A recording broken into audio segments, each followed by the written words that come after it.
Good evening, fellow YouTubers. Welcome to Mr.V's Impression Theatre. Today I bring you If I Ran the Zoo by Dr. Zeus, read by Mike Tyson. This is a pretty good zoo, said young Jared the McGrew.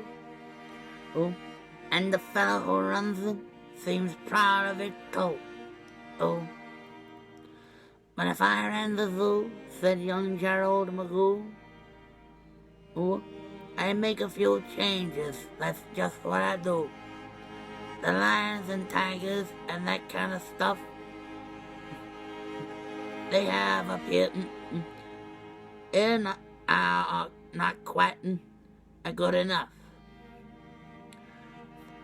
So you see things like this in any old zoo. They're awfully old-fashioned. I want something new.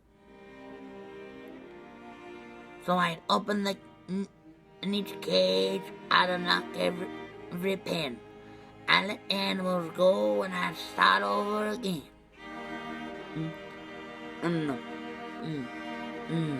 And somehow or another, I think I could find some beasts that are much more unusual kind.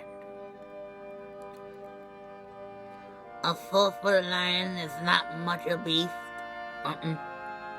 The one in my zoo will have 10 feet at least. 5 legs on the left and 5 more on the right. Then people will stand and say, what a sight.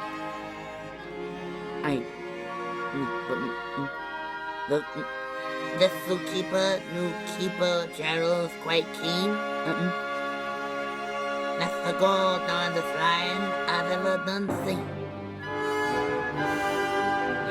And it's true. My new zoo, McGrew Zoo, will make people talk. My new zoo, McGrew Zoo, will make people gawk at the strangest creatures that have ever did walk. I'll get for my zoo a new sort of hen that roosts on another hen's knot top, and then another one roosts on the knot top of his, top knot of his, and another on his, and another on his, and so forth and upward and onward. Gee whiz.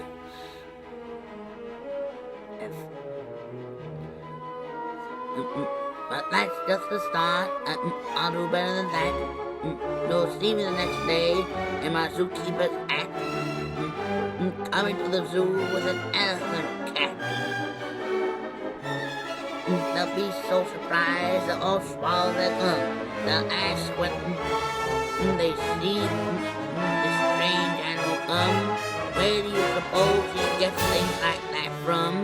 His animals have odd faces. I bet he must hunt them from odd traces. And that's what I'll do, said young Gerald McGrew. If you want to catch beasts that we haven't seen every day, then you'll have to go to places quite out of the way. You'll have to go to places no other can get to. You'll have to get cold, and you'll have to get wet too. Up past the North Pole where the frozen wind squeals, I'll go and I'll hunt for my Skiggle mobile, and bring back a family of what do you know, and that's how my new zoo, McGrew Zoo, will grow.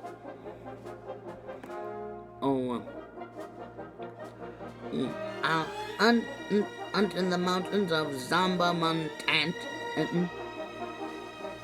where the helpers all wear their eyes in a slack, and capture a fine fluffy bird or the bustard who can only eat custard with a sauce made of mustard,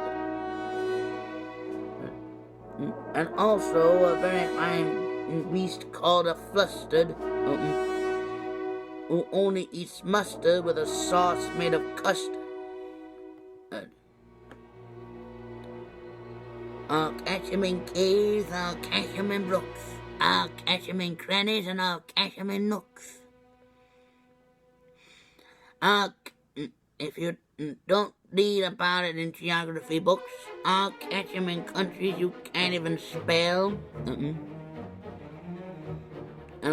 Like the country of Muffa for top, Mutta for top, Udder for Appel.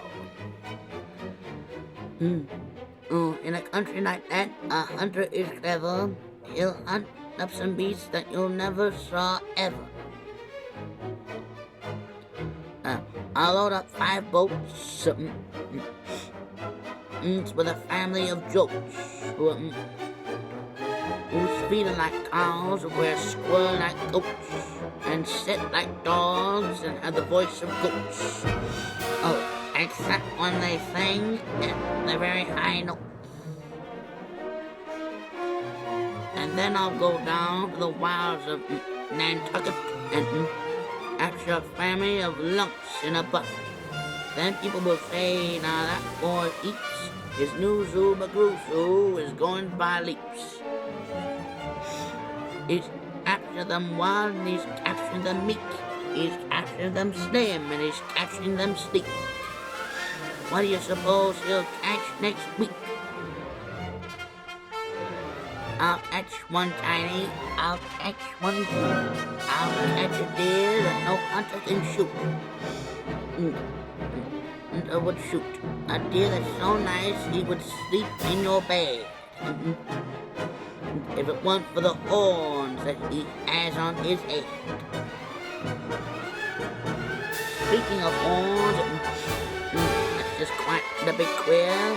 I'll bring back a very odd family of deer. A father, a mother, 2 sisters, and a brother, whose horns are connected from one way to the other. Whose horns are mixed up, you can't tell them apart, you can't tell where they end, and you can't tell where they start. Each deer is mighty puzzled, he's never found yet if his horns are hers or the other way around. I'll catch them fat and I'll catch them scrawny. I'll catch a snaggle-footed woolly attorney. A high-stepping animal as fast as the wind, and from the blistering sand in the desert of Zin. This beast is a beast that the brave chieftains ride, when they want to go fast, find some place to hide. The mooly got a donkey, honey, it's fine for my zoo, and so's the chief. I'll bring him back too. In the far western part of southeast North Dakota, lives a very fine animal called the iota. But I'll capture one who is much finer in the northeast and west part of South Carolina. Then, when people see him, they will say, now by thunder, this no Zoo McGrew is quite a wonder. Most beasts will be quite friendly, but still in some lands, some beasts will be too dangerous to be captured by hands. For those that are ugly and vicious and mean, I'll build a bad animal catching machine. It's rather expensive to build in a kit, but with it a hunter will never get bit. A zoo should have some bugs, so I'll capture a thrower, whose legs are snarled up in a terrible snore. Then I'll go out and catch some thugs, chugs, some pea-shooting, me-shooting, bee-shooting bugs. I'll go to the African island of Yurka and bring back a thistle-top tuft of mazurka, a kind of canary with a quite a tall throat, His neck is so long he could swallow it if he swallowed an oat. For breakfast on the first day of April, they say it would take him. It has to go down such a very long way that it'll get to his stomach on the 15th of May.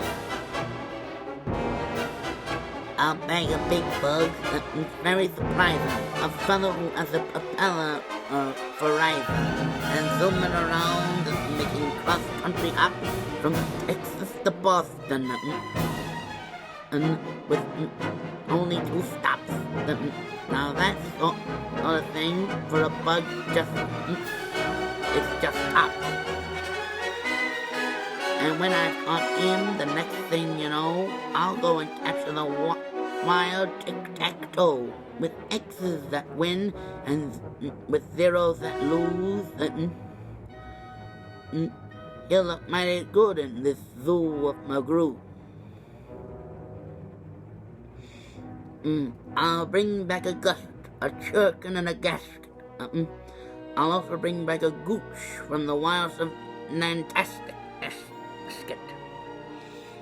And 8 Persian princes will carry them in their basket.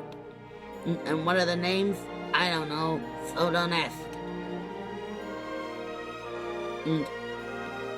In the cave of Khartoum are a beast called a gnat that no other hunter has been able to catch. It's hidden for years in the cave with a pout, and no one's been able to make him come out. But I'll coax him out with a wonderful meal that's cooked by my cooks in my cooker-mobile. They'll fix up a dish that will just be a taste, 3 chicken croquets and a library taste. Then sprinkled with peanut shucks, pickled and spiced, baked at 600 degrees and then iced. It might be mighty hard cooking a cook-up such feasts, but that's how the new zoo, McGrew Zoo, gets beasts. I'll go to the faraway mountains of Obsk, near the river of Nopsk, and bring back an Obsk, a sort of kind of thingamabobs who only eats rhubarbs and corn of the cobs. Then people will flock to my zoo in a mops. McGrew, they'll say, does a wonderful job. He'll hunt with such vim and he'll hunt with such vigor that his new zoo, McGrew Zoo, gets bigger and bigger. Speaking of birds, there's a Russian Paluski, whose Redsky is Redsky and his belly is Bluesky. I'll get him one of them for my Zooski Magrooski.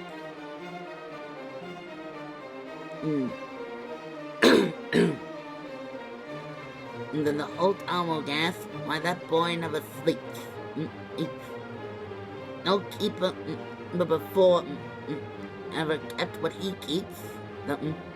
There's no telling what that young fellow will do. And then, just to show them, he'll sail the Khartoum and bring back an itcutch and a beat and a boot-proo, a nerd-fuller nerd and a sear-knuckle ear-sucker too.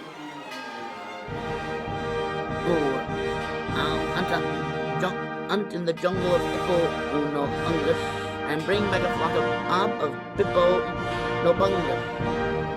The Bippo no bungus of Hippo no fungus are better than those down in Dippo no dungus, and smarter than those out in Hippo no nungus, and that's why I'll catch him in Hippo no hungus instead of those nungus or dungus.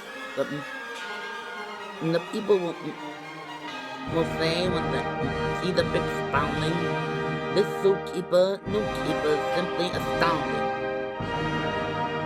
He'll traveled so far that he keeps... You think he would drop? When do you suppose this fellow will stop? Stop? Well, I should, but I won't stop until I capture the Wissamadil.